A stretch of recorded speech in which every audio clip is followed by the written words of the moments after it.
Now that you've had a chance to create your Digication ePortfolio, you should see this. You've got three tabs at the top: Edit, Preview, and Published. In the Edit section, this is where you will have a chance to make changes to any of the tabs. Leave all of the sections the same as you see on the top, and all of the left-hand navigations the same. The only thing you will be changing is stuff in this area. So right now we're under the Home tab and we're under About Me. So I'll click that.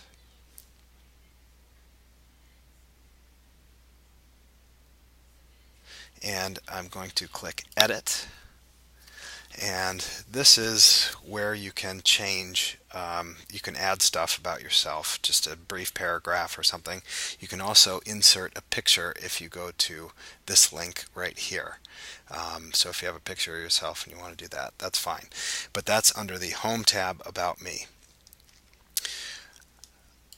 Also on the Home tab, there is three sections about Pragmatic Inquiry. So I want you to read all of these. This gives you kind of an overview of Pragmatic Inquiry, why practice it, what is it, and how do I do it. You'll notice that in the explanation of how do I do it, it corresponds to these tabs right up here. And to give you just a visual of the method that we're going to be going through, here's some key terms and definitions. We scroll down here and you'll notice the spiral right here: begin, explore, interpret, decide, act. So that's basically the method we're going to be going through, but it's important that you understand what we're doing before we go into it. And just a quick overview of how do I practice it. You'll see the 5 steps: begin, explore, interpret, decide, act. Here's some important context for this as well. You'll begin in the Begin Attentively tab, and you'll notice there's 2 sections. One is an overview, and then the second one is a baseline reflection. So read the overview section for the Begin Attentively tab, and this explains what we're doing in this particular section.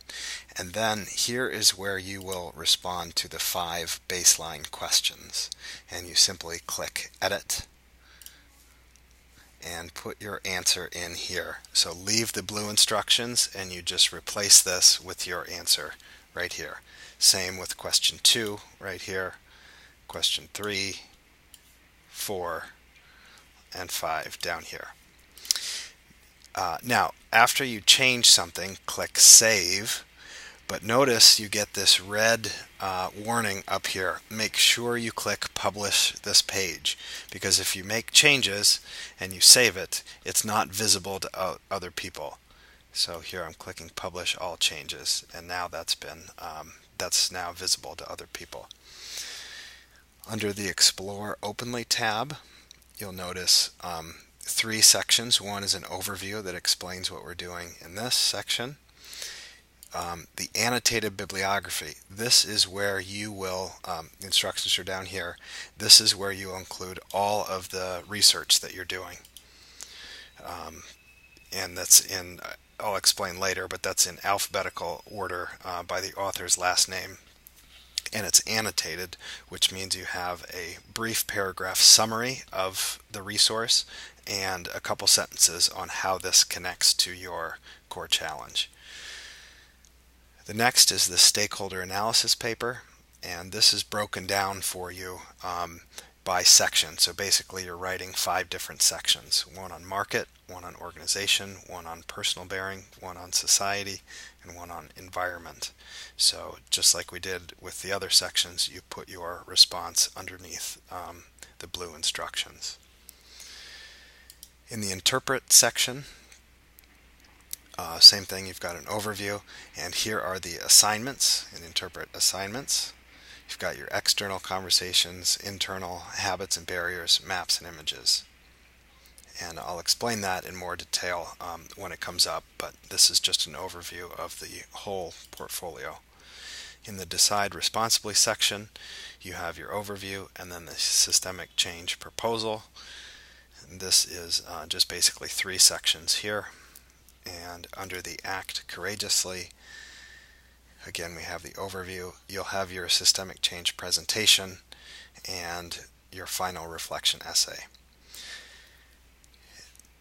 Now, publishing it in your portfolio does not mean that it is submitted. So I've gone under Begin Attentively, the baseline reflection. Once I'm done with it and ready to submit it, I go up here under Portfolio Tools, Submit,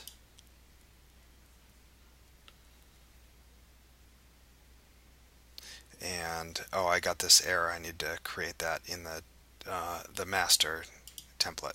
So anyway, that's how you do it when you want to submit. Make sure you go under Portfolio Tools and Submit, and then just follow the instructions there. And that is an overview of the ePortfolio.